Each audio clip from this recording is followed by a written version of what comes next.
I was tasked with kind of narrating the Hokum of New Times, which is, I don't know, it's like tantamount to like a hip-hop diss record, right? Because essentially it's a retort to a whole generational thinking happening in the late 80s. So I'm going to try and take you through that text, but I want to not see Siva's work as a museum piece. It's alive, it's living, it has application for us today. So that's what I want to kind of do with you really briefly. So this essay, which is published in 1989, essentially is Sivanandan's retort to what Stuart Hall and the people at the New Times have been coming out with, which was the recalibration of the left in the kind of, I would say, not wake, but Thatcherism's kind of hegemony, right? And it has a lovely little footnote in it when he says, dedicated to those friends with whom, out of our different loyalty, I must now openly disagree. And does he not openly disagree? Right? If those of you who don't understand this context, the left in the 80s had been essentially decimated and was trying to understand how this crazy person who was running our country was essentially able to win election after election, defeating us at every juncture, right? And also oppressing us at every juncture. Sivanandan's essay is actually the culmination of I think a decade's worth of work on actually what I work on, which is called international political economy. You might have heard about as globalization. Starting in 1979 with imperialism in the Silicon Age, kind of pivoting with the new circuits of imperialism, which Liz lovely played on to give us the title of this conference, the new circuits of anti-racism. And in a sense, the Hokum of the New Times brings this together in order to create a kind of critique of what a version of the left was saying, which was that class in itself had come to an end, that there were new social movements that would be the driving force for us all, and that capital had kind of shifted and changed. Sivanandan didn't disagree with all of that, but what he thought was it was politically disabling, because what it did, and my always reading of the essay is, it cut us off, it cut anti-racism off from anti-imperialism. It detached us from the history of what we do, right? Which is, we came from somewhere, and that somewhere we're still being oppressed. And what Sivanandan does in these essays is to say, well, capital never really, class wasn't over. What had happened was capital had relocated across the globe. It had gone to different places, and it had gone to re-exploit the very people that look like some of us, right? On scales that even we can't imagine. It had moved that way.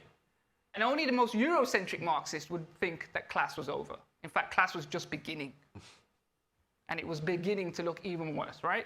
So I want to kind of take that stuff, because I don't want to just give you, like I say, a musician piece. If you want that stuff, you can pay £9,000 a year and I'll teach you at King's College London. But if you want some other stuff, I want to apply this stuff. I want to apply it to our current context. So on the left at the moment, there are lots of ideas that the era of neoliberalism, you know, that big 40-year evil monstrosity that we've been living under, that Thatcherism inaugurates, but Blair really takes on, is over. The state is back, right? We're going to say it's back in black, but it's not. In a sense, it's back and it can do things and it's becoming authoritarian and we have to live with this new reality. And you can see this in some of the stuff this current crazy government is doing. So very kind of neoliberal policies of kind of cutting back taxes, you could say. But in a sense, the state is mobilizing resources that for at least 12 years we were told didn't exist.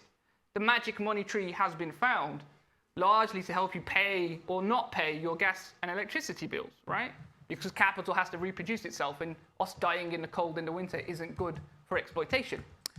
But in a sense, this is quite a Eurocentric version of this narrative, and I think Sivanandan's work helps us understand that when we talk about the return of the state and the end of neoliberalism, really, and I stole this off my friend Isha, he's my co-author, when we talk about the idea that the state will create universal basic income or a Green New Deal here, we have to actually think about, well, no, neoliberalism wasn't about that. Sivanandan taught me quite a long time ago. It was about people outside of Europe. It was about what was happening to them, how they were being eaten alive by capital. And that, in a sense, hasn't really changed. The project of neoliberalism was to descend on the third world, destroy its sovereignty, and use its peoples for other things. This is the new international economic order. It was supposed to be found in 1974. We didn't get that. We ended up with neoliberalism on a global scale. Why am I right about this? This is the global debt situation across the planet. You will see that global debt in the global south is rising again. We have a debt crisis out there in Africa, in Asia, and Latin America. Neoliberalism is not over for these people, and we should be reticent if we use the work of A.Sivanandan's work to kind of suggest that it is. Right? That's the IMF in Africa. I'll skip through this stuff because we're running through out of times. Great. So neoliberalism isn't over. We should use A.Sivanandan's work to help us understand neoliberalism is about the global south. What about here? So the buzzword these days is authoritarianism, isn't it? The state is authoritarian. I even meet lots of colleagues who are just like, yes, John, I work on populism and authoritarianism. I'm like, but that's what I've been doing my entire life. In fact, it's deracialized over time. The state is populist. The state is authoritarian. Our histories, our struggles are rooted in the root of this, which is state racism. It's state racism that is really authoritarianism. And authoritarianism takes its cue from state racism.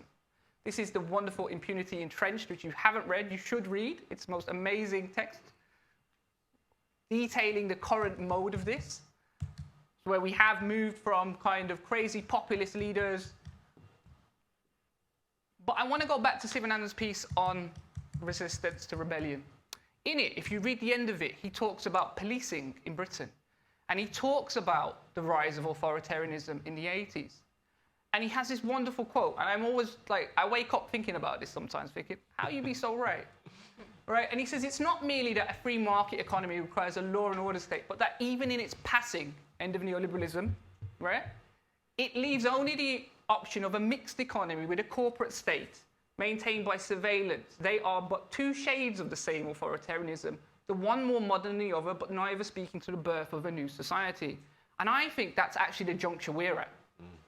If we're thinking that this is the end of neoliberalism, and we want to leave those populists, and Liz Truss isn't going to last, right? Like, she's gone. But what is our alternative? Well, in a sense, it surely is a surveillance mixed economy state, where Rachel Reeves complains that essentially we're not deporting enough people quick enough, and the last 12 years have been a bit of a mistake about that. I think A.Sivanandan's right about that. Right? And then I want to come back to just two basic things if I have some time.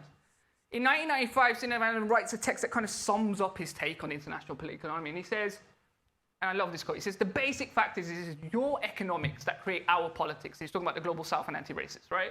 That make us refugees in your economies. Racism and imperialism work in tandem, and poverty is their handmaiden. Whenever I read these lines, I just hear the Asian Dub Foundation track, right? And in a sense, I want to kind of get to the gist of this. What does this mean? It means what is we as anti-racists are doing. And I think it feeds back into working with our contemporary moment around abolition. And I'll try and pull that all out if I'm given some time. Colin doesn't cut me off. All right. In some ways, anti-racism today is focused on the state. But A.Sivanandan's work wants us to remind us that racism is fundamentally linked to imperialism.